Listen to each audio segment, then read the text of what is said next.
Hello, good people of YouTube. Mountbatten here. And today, well, yesterday, quite the pair of devblogs got released. And boy, oh boy, are there some changes and mostly buffs coming in, well, one of these two devblogs. And we have a certain cruiser that's been announced that she's back in testing and the second. So let's go ahead and get on into this because it's going to take a minute to get through all of this. Alright, so if you want to read along as I read aloud, you can follow along in the description down below and find the link to these two dev blogs. We're going to go in the order of their release, which is the big old balance changes sheet that we got first, and then said cruiser second. Alright, so let's go ahead and get on into it. They say balance changes public test 12.5. We're applying balance changes to Italian ships, German destroyers, Japanese cruisers, and a number of other ships, as well as to the smoke generator mod 1 upgrade into the X-ray Papa 101 signal. So they start off with the smoke generator mod 1. The action time bonus has been reduced from 30 to 20%. Remove the 5% penalty to the smoke dispersal time, and it now applies to tier 5 and 10 ships using the exhaust smoke generator. So now all you Italian cruisers and Italian battleships can mount this mod, and it will affect the exhaust smoke as well. So for like Paulo Emilio, that'd be a nice pickup because her smoke generator typically, well, not typically, it does run out way before your engine boost does, and typically with Apollo Emilio, smoke generator lasts just long enough to get from the edge of your detection range to 2 kilometers away from said ship. But now with this, you could potentially stay undetected if you can, manage to stay beyond 2 kilometers away from the target ship. That's just one application that I thought of with this change here to the smoke mod 1. Alright, and then the X-ray Papa 101 signal, reduce the bonus given to the smoke generator's action time from 15% to 10%. So I guess with this mod now being able to be applied to more and more ships, they're knocking back the action time that the flag gives you. Alright, and then we have a set of premium ships here that are getting some changes. The Perth, the Huanghe, the Mysore, the Haida, the Hector, and the Vampire 2. The duration of the crawling smoke generator consumable has been increased from 90 to 102 seconds. The reasoning, smoke generator mod 1 will become available to mount on all Italian ships with access to the exhaust smoke generator consumable. In the current game version, the upgrade together with the X-ray Papa 101 signal would give Italian ships quite a significant advantage. So we've tweaked their settings.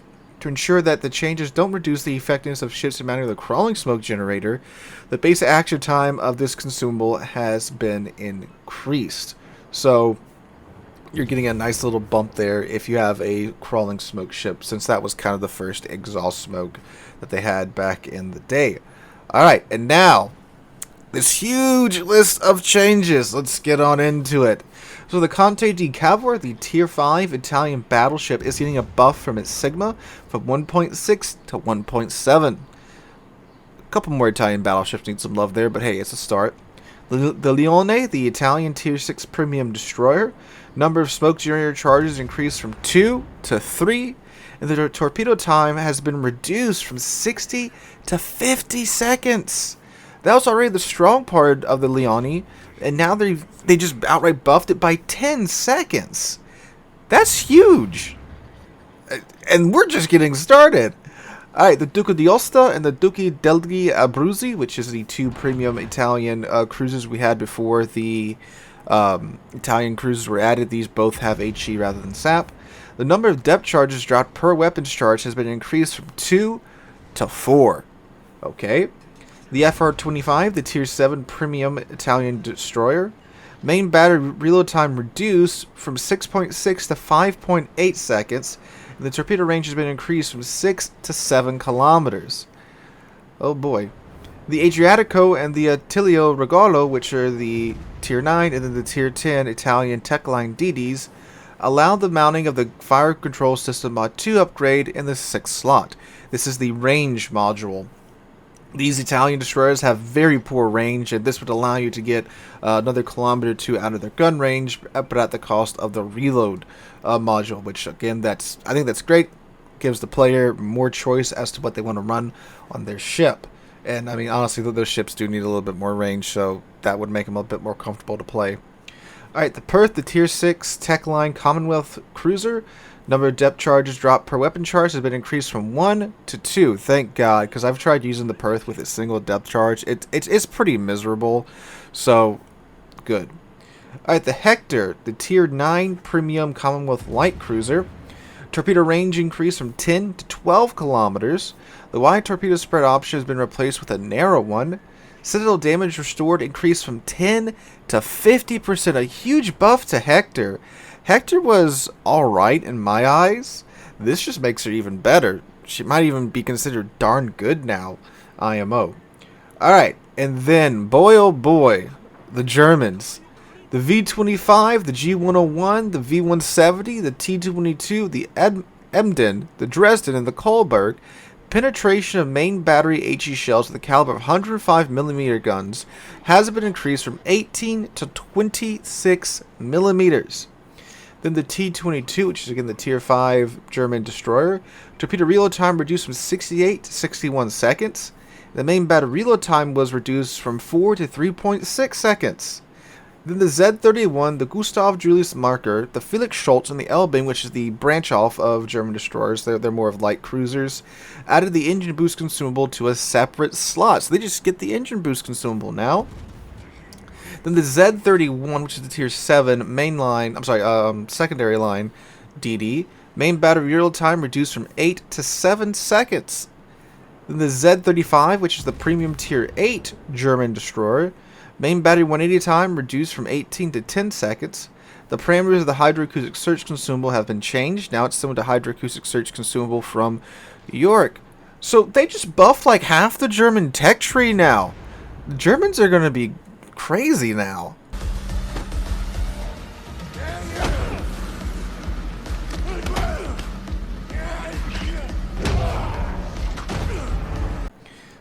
I mean, like, seriously, like, literally, like, half of the German mainline DD tech tree got a big old penetration buff from 18 to 26 millimeters. That's huge for these mid to low tier, low tier DDs now. That's great. They're going to be able to pin just about everything at their tier, just about. Good lord. And I don't think we're even halfway through this dev blog yet. Alright, so, now some random changes. The Bretagne, which is the Tier 5 French battleship, Sigma value increased from 1.8 to 1.9.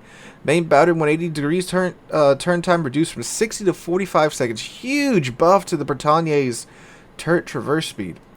The Viribus Unitas, Sigma value increased from 1.8 to 1.9. Main battery reload time reduced from 30 to 29 seconds. Just for out of nowhere, a Viribus Unitas buff. That ship has been out for years, and now they're buffing, which I think is great. I like this ship. It's just a little terrible at its spot. It really should be a Tier 4, not a Tier 5. But okay. The Olan, the Tier 8 Pan Euro DD, main battery reload time reduced from 2.5 to 2.3 seconds. God save the Queen, or King. Here comes the British ship's changes.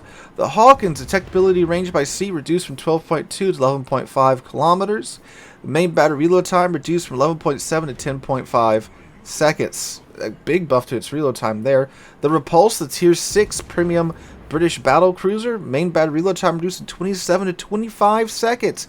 Number of repair party charges have been increased by 1. There we go. That's what I was saying that ship needed when it came out, again, like a year or so ago. Got a 2-second buff to its reload time. Alright, Leander, main battery reload time increased by 8.5 to 9 seconds. Leander nerf out of nowhere. Hampshire, the Tier 8 Premium Cruiser, main battery reload time reduced from 10.5 to 10 seconds flat. Detectability range by sea reduced from 12 to 11.5 kilometers. So 2 big buffs there for the Hampshire. Here come the Americans now. The Indianapolis. This boat's been out for years. Like, I think literally like 5 years now. The thickness of the bow and stern plating has been increased 16 to 25 millimeters. So now it just randomly has some of the best cruiser armor at Tier 7. So it's like the Pensacola now. The Pensacola is actually pretty tanky if you can face tank in it. Of course, when you catch your broadside, you just kind of explode. So kind of the same thing here at the Indianapolis now. The Anchorage, the dockyard ship. The Hydroacoustic Search consumable has been moved to a separate slot. So now you have that in addition to, I think it's DFAA, together with the Anchorage now. So that's, yeah. A North Carolina nerf. This ship is like legitimately one of the oldest battleships in the game. Sorry, a North Carolina buff. Yeah, not a nerf, a buff. The Sigma value has been increased from 2.0 to 2.05. I know it doesn't sound like a lot, but as far as battleships go, that's a pretty nice buff. A half a Sigma increase on the NorCal. I know a half of a tenth of a point 0.05 Sigma increase. That's going to mean slightly better dispersion. So hey, I like the North Carolina, and you want to buff a 7-year-old ship wargaming, you go right ahead. Honestly, probably needed it. Alright, the Silawangi, the Tier 8 Pan-Asian DD. The number of depth charges dropped per weapon charge has been increased from 2 to 10. Good lord! Main battery 180 time reduced from 18.6 to 9 seconds. Big Silawangi buffs there. I mean, shoot, man, things are going to be able to just dump on submarines now, which is a good thing. Alright, the Wukong, the Tier 8 Pan-Asian cruiser. Torpedo reload time reduced from 107 to 85 seconds. Again, big buffs here to a lot of these ships. Alright, the Sejong, the Tier 9 Pan-Asian cruiser. This is the Tech Line cruiser. Main battery reload time reduced from 5.2 to 4.8 seconds. Torpedo time reduced 133 to 125 seconds. Again, big changes here. Alright, the Konvoyski, the Tier 5 Soviet cruiser. Detectability range by sea reduced from 11.6 to 10.7 kilometers. And then the main battery reload time reduced 9 to 8.2 seconds. The Podvoisky, the Tier 5 Soviet DD. Detectability range by sea reduced from 7.5 to 7.1 kilometers. The Kiev, the Tier 8 Soviet destroyer. Detectability range by sea reduced 8.7 to 8.5 kilometers. Detectability range by air increased 3.6 to 3.9 kilometers. Okay. The Tashkent, the good old trash can. Detectability range by sea reduced 9.1 to 8.9. Detectability range by air from 4 to 4.3. Detectability range of the fine main guns of smoke reduced 3.7 3.6, so some slight Tashkent buffs out of nowhere. And then a whole host of Japanese buffs. Okay, so the Mitsuki, the Tier 5 Jap destroyer. Torpedo reload time reduced 73 to 65 seconds for the Torps. The Fubuki, the Tier 6. Main battery reload time reduced from 8 to 7.5 seconds. Magami, the Tier 8 Tech Line heavy cruiser. Reload time with the upgraded main battery module reduced 15 to 14 seconds. The Ibuki, the Tier 9 heavy cruiser. Main battery reload time reduced 13.7 to 13 seconds. A Zal buff, ladies and gentlemen. Main battery 180 time rotation reduced 36 to 30 seconds. Alright, that's nice. Be able to keep up with the ship's maneuverability. The Omano, the light cruiser, Tier 7 light cruiser that is. Main battery reload time reduced 13 to 11.5 seconds. 180 time reduced 36 to 30 seconds. The Shimanto, Tier 8 light cruiser. Full rudder shift time reduced 15.1 to 11.3 seconds. Full shift time with the researchable hull 10.8 to 8.1 seconds. Big buffs there. The Takahashi, Tier 9 light cruiser. Full rudder shift time reduced 16 to 12 seconds. Full rudder shift time with the researchable hull 11.4 to 8.5 seconds. And the Yodo, the Tier 10 light cruiser. Full rudder shift time reduced 12 to 9 seconds. It's a 3.1 second buff there on the Yodo. So good lord. I guess Wargaming got a new manager for like the balancing department and just said, yeah, screw it. Send all the buffs out and update 12.5. I don't know what's happening in 12.5. I don't think there's any big mechanic changes coming in 12.5, but shoot. Apparently they've had this list of things they wanted to buff, and by God, they are going to buff, like a third of the ships in the game. But okay, I mean, obviously, if you enjoy these ships, this is excellent news for you. I mean, I like most of these changes a lot, and a lot of these ships are older ships that really needed some love. So I'm happy to see that they finally got their love and their buffs. So again, North Carolina, probably one of the more random buffs. But actually, no, the Indianapolis buff out of frickin' nowhere is probably one of the most random buffs. But yeah, the Hector buff is welcome. The Verbis Unitus, Austrian-Hungarian battleship, need a bit of love. That's great. The Repulse is you know, getting that extra charge of heal that I said it needed to get when I reviewed it the first time. So that's great. But yeah, okay, cool, Wargaming. Again, you want to buff a third of the ships in the game? You go right ahead. Now, for the big announcements. The unholy cruiser, known as the Kitakami, is back in testing, ladies and gents. So, again, link to this one is in the description down below as well. It's 449 if you're curious. Alright, so they say Kitakami testing.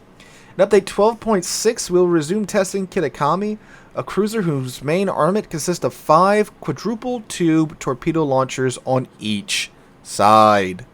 That's right, you get 20 torps per side. Yeah. Before the beginning of the test, the technical setup of the ship will be conducted in 12.5. The geometry and textures of the ship have been updated. Kitakami's armor was updated with the new tech that was added in update 10.9. Redistributed HP in different parts of the ship without affecting the overall amount of HP. Bow HP increased from 3,800 to 4,000. Stern HP reduced from 2,800 to 2,700. Superstructure HP reduced from 1,600 to 1,500. Citadel deck armor reduced from 50 millimeters to 30 millimeters. Auxiliary room armor reduced from 30 to 16 millimeters. Yeah, Kitakami is pretty cracked. I think she was a tier 5 cruiser back in the day, and she was sold as, I think, she was the first premium in game. And obviously, back in the day, when you had friendly fire and you had a cruiser that could dump 40 torps in the water at any given time, yeah, that didn't do so good. So they removed her and replaced her with the Atago. Like, this is the only ship that's been actually outright removed from game. Like, 98% of the time when you hear someone talk about removed premiums, they're talking about removed from sell. Like, if you bought those ships during their time that they were available, you still have them in your port. The Kitakami was removed from player's port. So, yeah, removed and replaced with the Atago. So, obviously, a lot of the older guys that want the ship to come back, you know, they've kind of been waiting, and they announced, I think, God, a year or two ago, that they were working on her again, and this is around the time that Friendly Fire was removed, so obviously that threat is gone. But the Kitakami is a destroyer, a cruiser that you can literally say, hey, the enemy team is going toward the sea cap, and they'll just be like, Roger, removing the sea cap, because 40 torpedoes. But obviously with ships like the Jinan and the Pan-Asian DDs that can, you know, crap out, you know, walls of deep water torpedoes for years now, that concept is obviously one that Wargaming is ready to move forward with. So, you know what? Screw it. I'm excited to see the ship come back in testing. We have so many goofy and ridiculous ships in game now. What's one more going to do? I mean, and honestly, it's really not that bad by like today's standards. Again, when you have the Jinan that can dump a crap ton of waters with its a crap ton of torps. I think it can get. I think it can dump the same amount that that's because 5 quads, yeah, that's 20 per side, 40 overall with the Kitakami, and then the Jinan has, what is it? It's 2 quads per side, so it's 16 overall. Then the reload booster, it's 30, 32. So yeah, pretty similar, unless I did my math wrong, which I probably did, and some of you will shout at me in the comments section down below to fix it. So yeah, again, we have a ship that can do what this can do, pretty similarly right now. So yeah, screw it. Let's see where it goes, in my opinion. Alright guys, let me know what you guys think about this in the comments down below. Hope you guys enjoyed. Have a wonderful Friday. We'll be live streaming right here on the channel around 5 p.m. U.S. Central Time, so make sure to come out for that. Hope you guys have a wonderful Friday, wonderful rest of your weekend. Hope to catch you guys in the next one.